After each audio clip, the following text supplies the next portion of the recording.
Hello दोस्तों, मैं अविता भास्कर। आज हम इस क्लास में महत्वपूर्ण प्रश्न करने वाले हैं जो क्वेश्चन हमारे बच गए थे। पहले जो आगे की वीडियो में हमने देखे हैं कुछ क्वेश्चन और कुछ क्वेश्चन इस वीडियो में देखेंगे जो रह गए थे। तो चलिए शुरू करते हैं आज की वीडियो। तो आज की वीडियो में देखते हैं पहला प्रश्न इसमें। तो शरीर में प्रोटीन की कमी से होने वाला रोग है। ऑप्शन ए है रिकेटस, बी है स्कर्वी, सी है रतौंधी और डी है क्वाशियोरकर। ठीक है, तो ऑप्शन हमारा जो सही है इसमें वो डी वाला ऑप्शन सही है। अगला क्वेश्चन है खाद्य विषाक्तता से संबंधित जीवाणु है। ऑप्शन ए है क्लास्ट्रीडियम टिटैनी और बी है क्लास्ट्रीडियम बाटुलिनस और सी ऑप्शन है प्लाज्मोडियम बाइपैक्स और डी ऑप्शन है बैसिलस समटिसलिस। तो ऑप्शन कौन सा सही है हमारा?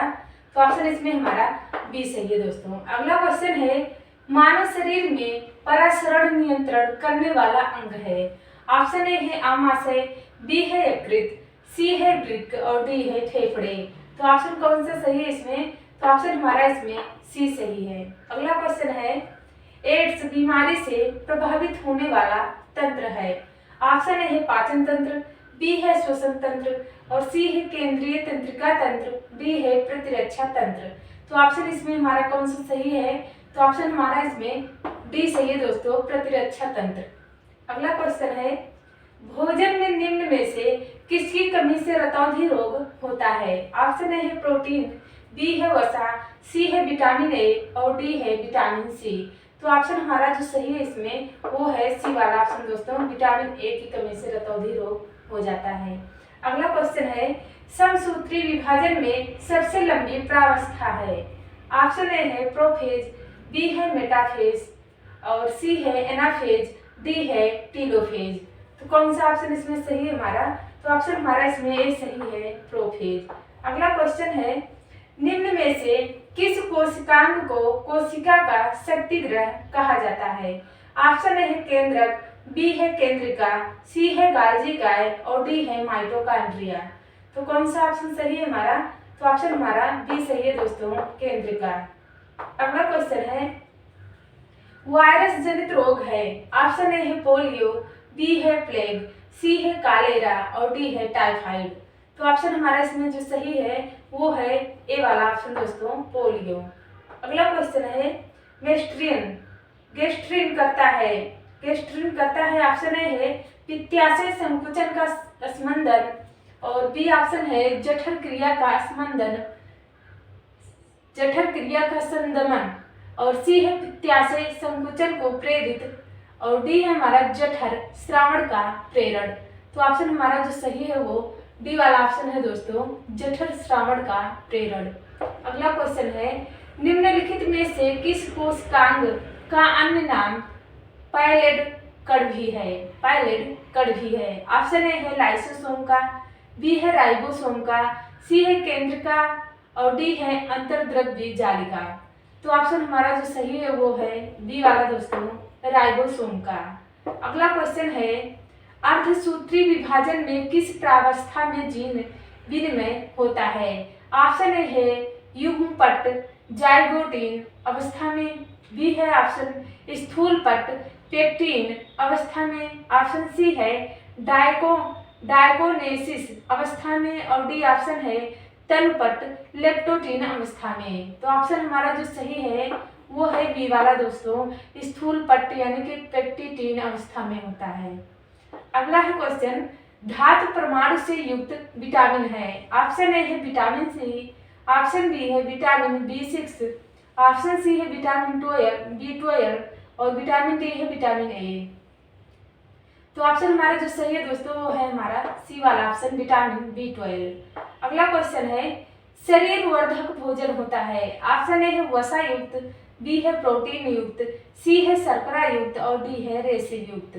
तो ऑप्शन जो सही है हमारा वो है बी वाला दोस्तों, प्रोटीन युक्त होता है। अगला क्वेश्चन है दोस्तों इंसुलिन हार्मोन परिवर्तित करता है। ऑप्शन ए है ग्लाइकोजन को ग्लूकोज में, बी है ऑप्शन ग्लूकोज को ग्लाइकोजन में, सी ऑप्शन है वसा को ग्लूकोज में और डी ऑप्शन है प्रोटीन को ग्लूकोज में। तो कौन सा ऑप्शन हमारा सही है दोस्तों? तो ऑप्शन हमारा इसमें बी सही है, ग्लूकोज को ग्लाइकोजन में परिवर्तित करता है। अगला क्वेश्चन है, गलत मिलान को पहचानिए। गलत मिलान को पहचानिए। ऑप्शन ए है निद्रा रोग, ट्रिपैनोसोमा। निद्रा रोग संबंधित है ट्रिपैनोसोमा से। ऑप्शन बी है मलेरिया संबंधित है प्लाज्मोडियम से। सी ऑप्शन है छोटी माता यानी कि चिकन पॉक्स संबंधित है जीवाणु से होता है। या फिर डी है अमीबी यानी कि पेचिस एंड अमीबा से। तो कौन सा जोड़ा हमारा जो है गलत मिलान को पहचानिए क्वेश्चन है हमारा, तो कौन सा जोड़ा गलत है? तो ऑप्शन हमारा इसमें सी सही है दोस्तों, छोटी माता यानी चिकन पॉक्स जो है ये जीवाणु से संबंधित नहीं है। अगला क्वेश्चन है, कौन सा विटामिन हमारे नेत्र व त्वचा की संक्रमण से रक्षा करता है? हमारे नेत्र व त्वचा की संक्रमण से रक्षा करता है कौन सी विटामिन है वो? ऑप्शन ए है विटामिन सी, ऑप्शन बी है विटामिन डी, ऑप्शन सी है विटामिन बी और ऑप्शन डी है विटामिन ए। तो ऑप्शन हमारा जो सही है इसमें वो है डी, ऑप्शन विटामिन ए है, ऑप्शन डी सही है। अगला क्वेश्चन है, कौन सी रक्त कणिका रक्त स्कंदन में सहायक है? ऑप्शन ए है लिम्फोसाइट, बी है प्लेटलेट्स यानी कि बिम्बाणु, सी है ऑप्शन मोनोसाइट, डी है लाल रक्त कणिका। तो कौन सा ऑप्शन सही है हमारा? तो ऑप्शन हमारा इसमें बी सही है, प्लेटलेट्स यानी कि बिम्बाणु। अगला क्वेश्चन है, निम्न में से कौन एक अचल संधि है? ऑप्शन ए है सिर व गर्दन के मध्य धुराग्र पाइवेट, जिसको पाइवेट कहते हैं धुराग्र को, और संधि। बी है ऑप्शन कोहनी की कब्जा संधि, सी है ऑप्शन कंदुक खल्लिका संधि और डी है ऑप्शन कपाल की अस्थियों के मध्य संधि। तो कौन सा ऑप्शन हमारा सही है? तो ऑप्शन हमारा इसमें डी सही है, कपाल की अस्थियों के मध्य संधि को कहते हैं। अगला क्वेश्चन है, जल में घुलनशील विटामिन युग्म है। जोड़ा ढूंढना है दोस्तों जो जल में घुल जाते हैं, ऐसी कौन सी विटामिन है? ऑप्शन ए है बी और सी, ऑप्शन बी है ए और डी, ऑप्शन सी है ए और ई और डी ऑप्शन है बी और के। तो कौन सा ऑप्शन सही है इनमें से? तो ऑप्शन हमारा इनमें से ए सही है, बी और सी। अगला क्वेश्चन है यहाँ पर देखते हैं, सूची 1 व सूची 2 के साथ सुमेलित करो या कीजिए तथा सूची के नीचे दिए गए कूट की सहायता से सही उत्तर का चयन कीजिए। ये सूची 1 है दोस्तों विटामिन और सूची सेकंड है रासायनिक नाम। तो देखते हैं ऑप्शन इसमें जो सही है हमारा विटामिन बी1। विटामिन बी1 जो है यहाँ पर देखते हैं स्कॉर्बिक अम्ल होगा या फिर राइबोफ्लोविन होगा, थायमिन होगा या रेटिनॉल। तो ऑप्शन हमारा बी1 जो है ये थायमिन से हमारा संबंधित है, तो हमारा ए का जो है तीसरा हो गया। विटामिन बी देखते हैं, विटामिन बी ऑप्शन बी है विटामिन बी2। विटामिन बी2 जो संबंधित है वो किससे संबंधित है? तो वो हमारा ऑप्शन इसमें दो संबंधित स्कॉर्बिक अम्ल तो नहीं होगा, राइबोफ्लेविन होगा इसका। ठीक है, ऑप्शन सी देखते हैं विटामिन ए। तो इनमें से जो संबंधित है वो स्कॉर्बिक अम्ल बचा है ऑप्शन हमारा और रेटिनॉल बचा है। तो इनमें से कौन सा होगा? तो इनमें से हमारा जो विटामिन ए है ये हमारा रेटिनॉल से संबंधित है। यहाँ पर बचा विटामिन सी, तो विटामिन सी हमारा एक से संबंधित है यानी कि स्कॉर्बिक अम्ल से। तो इसमें से जो बना हमारा जो है ए का जो है ए का तीसरा हो गया, तो यहाँ पर ए का तीसरा तो यहाँ पर है नहीं, यहाँ पर इस ऑप्शन में है, बी वाले में है और डी वाले में है। ए का तीसरा हो गया, उसके बाद बी का दूसरा यहाँ पर डी वाले में तो दूसरा नहीं है इसलिए यहाँ पर मिल रहा है और यहाँ पर। तो इसमें से उसके बाद सी वाला ऑप्शन ए का चौथा यहाँ पर देखते हैं। तो हमारा कुल मिलाकर जो ऑप्शन मिल रहा है ये बी वाला ऑप्शन हमारा इसमें से मिल रहा है जोड़ा जो सही है। अगला क्वेश्चन देखते हैं, मनुष्य का अंगूठा बाकी अंगुलियों की अपेक्षा अधिक स्वतंत्रता से गति करता है क्योंकि इसमें उपस्थित होती है दोस्तों। तो ऑप्शन ए है ग्लाइडिंग संधि, बी है हिंज संधि और सी है धुराग्र संधि, डी है सैडल संधि। तो कौन सा ऑप्शन सही है हमारा? तो ऑप्शन हमारा इसमें डी सही है, सैडर संधि। अगला क्वेश्चन है प्रतिजैविक डॉट डॉट के उपचार में प्रभावी है। तो डायरेक्ट आंसर लिखा है हमने इसका दोस्तों, हैजा होगा इसका आंसर। तो आगे देखते हैं दोस्तों, नीचे दिए गए मानव शरीर के अंग एवं उनसे स्रावित रस से मिलान वाले सही विकल्प चुनिए। तो यहाँ पर सही विकल्प चुनना है दोस्तों। तो ऑप्शन ए देखते हैं आमाशय, और यहाँ पर देखते हैं आमाशय का कौन सा जोड़ा मिलान में होगा। तो आमाशय का जो है पहला देखते हैं अग्न्याशय रस है, दूसरा है जठर रस है, तीसरा है पित्त रस और चौथा है आंत्रिय रस। तो आमाशय का कौन सा जो है जोड़ा मिलान होगा, तो आमाशय से हमारा जठर रस का मिलान होगा दोस्तों। और दूसरा है यहाँ पर यकृत। तो यकृत का देखते हैं यहाँ पर कौन सा मिलान होगा, अग्न्याशय रस है, पित्त रस है और आंत्रिय रस है। तो बी का कौन सा जोड़ा मिलान होगा, तो बी का हमारा जो है वो तीसरा यकृत का पित्त रस होगा, ठीक है, पित्त रस होगा। और सी वाला ऑप्शन है अग्न्याशय। अग्न्याशय का देखते हैं तो अग्न्याशय रस से मिलान होगा दोस्तों, ऑप्शन ए सही है। और डी वाला हमारा है छोटी आंत का आंतरिक रस से। तो ऑप्शन जो हमारा बना इसमें ए का दूसरा, ए का इसमें दूसरा है, यहाँ पर भी दूसरा है तो ऑप्शन, और बी का है तीसरा, बी का देखते हैं तीसरा, तीसरा यहाँ पर है तो, और सी का है पहला और डी का है हमारा चौथा। तो ऑप्शन जो बना इसमें से हमारा वो वाला बी वाला बना, इसमें से ऑप्शन हमारा सही है। अगला क्वेश्चन है वह गैस जो रक्त में कार्बोक्सी हीमोग्लोबिन बनाती है जिससे दम घुटता है। ऑप्शन ए है कार्बन मोनोऑक्साइड, बी है नाइट्रोजन, सी है कार्बन डाइऑक्साइड और डी है क्लोरोफ्लोरोकार्बन। तो कौन सा ऑप्शन सही है हमारा, तो इसमें हमारा कार्बन मोनोऑक्साइड सही है, ऑप्शन ए।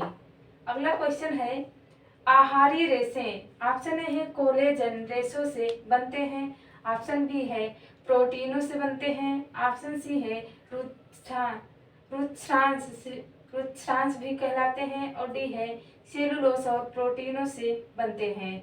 तो ऑप्शन हमारा जो सही है वो रुक्षांश भी कहलाते हैं, ऑप्शन सी सही है।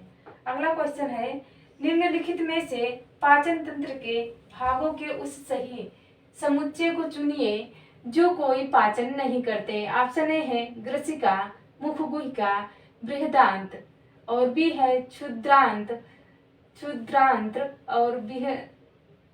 और बृहद्रांत मलाशय, सी है ग्रसिका, मुखगुहिका, मलाशय और डी है हमारा ग्रसिका कामा बृहदांत कामा मलाशय।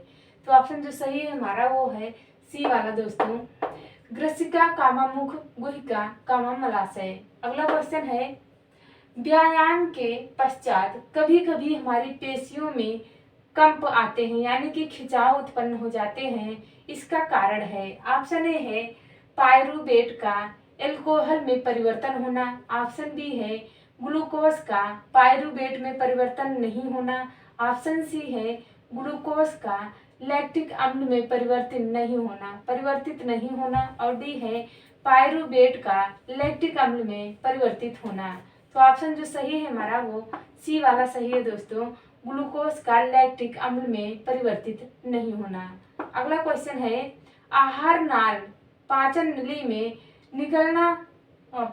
नली में निगला गया भोजन नीचे की ओर गति करता है क्योंकि, क्या कारण है। ऑप्शन ए है ग्रस नली यानी कि ग्रसिका की भित्ति की पेशियां संकुचन करती हैं, बी है भोजन के साथ लिया गया तरल पदार्थ प्रभावित होता है, सी है गुरुत्वीय बल लगता है और डी है ऑप्शन हष्ट पुष्ट जीव भोजन को नीचे जाने के लिए बल प्रदान करती है।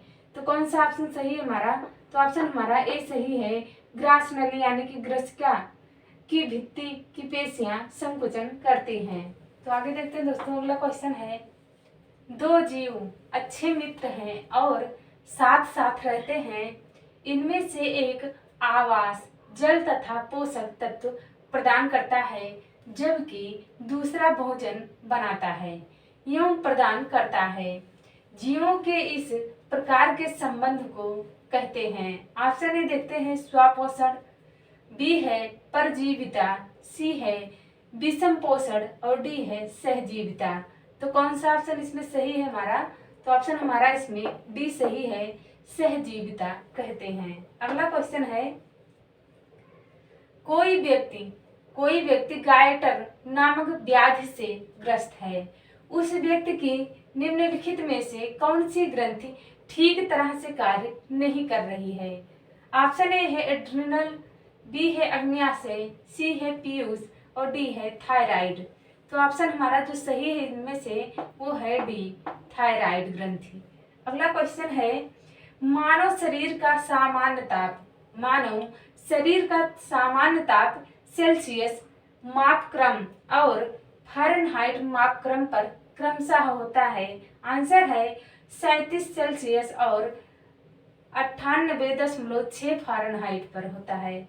अगला क्वेश्चन है, मानव शरीर में क्षुद्रांत और बृहदांत की लंबाई का अनुपात है। आंसर है 5:1। अगला क्वेश्चन है, मानव में जनन की अवधि की घटनाओं का सही क्रम है। आंसर डायरेक्ट हमने लिखा है दोस्तों, तो सही क्रम है इसका युग्मक बनाना, उसके बाद निषेचन, उसके बाद है युग्मनज, उसके बाद है भ्रूण, यही सही क्रम है। अगला क्वेश्चन है, जिस तालाब से जल में टैडपॉल वृद्धि कर रहे हैं उस जल में निम्नलिखित में से किस तत्व की पर्याप्त मात्रा उपलब्ध होनी चाहिए? आंसर है आयोडीन की। अगला क्वेश्चन है यहाँ पर लिखा हमने, देखते हैं। तो निम्नलिखित में से किसमें मानव उत्सर्जन तंत्र में मूत्र के मार्ग को सही क्रम में दर्शाया गया? आंसर लिखा है हमने, देखते हैं डायरेक्ट दोस्तों आंसर। तो वृक्क पहले है, उसके बाद है मूत्रवाहिनी, उसके बाद मूत्राशय, उसके बाद मूत्र मार्ग, यही सही क्रम है इसका। अगला क्वेश्चन है, हमारे मुख में विभिन्न प्रकार के दांतों का आगे से पीछे की ओर क्रम है। क्रम जो है दोस्तों देखते हैं, आंसर डायरेक्ट हमने लिखा है कृंतक, उसके बाद है रदनक, उसके बाद है अग्रचौरडक, उसके बाद है चौरडक, यही सही क्रम है इसका। अगला क्वेश्चन है, लाला रस यानी कि लार का कार्य है। तो आंसर है इसका डायरेक्ट मंड यानी कि स्टार्च को शर्करा में परिवर्तित करना इसका कार्य होता है। अगला क्वेश्चन है, सिर और ऊपरी जबड़े के बीच का जोड़ एक उदाहरण है। आंसर है इसका बद्ध संधि यानी कि फिक्स्ड ज्वाइंट का। अगला क्वेश्चन है, सेलुलोज बहुल खाद्य पदार्थ यानी कि रुक्षांश मानव के संतुलित आहार के आवश्यक अवयव माने जाते हैं। निम्नलिखित में से कौन सा एक कथन सेलुलोज के बारे में सही है? आंसर है इसका दोस्तों, मानव में सेलुलोज पाचन एंजाइम नहीं होते हैं। तो दोस्तों आज की वीडियो हमारी यहीं पर समाप्त हुई। आप लोगों का बहुत बहुत धन्यवाद।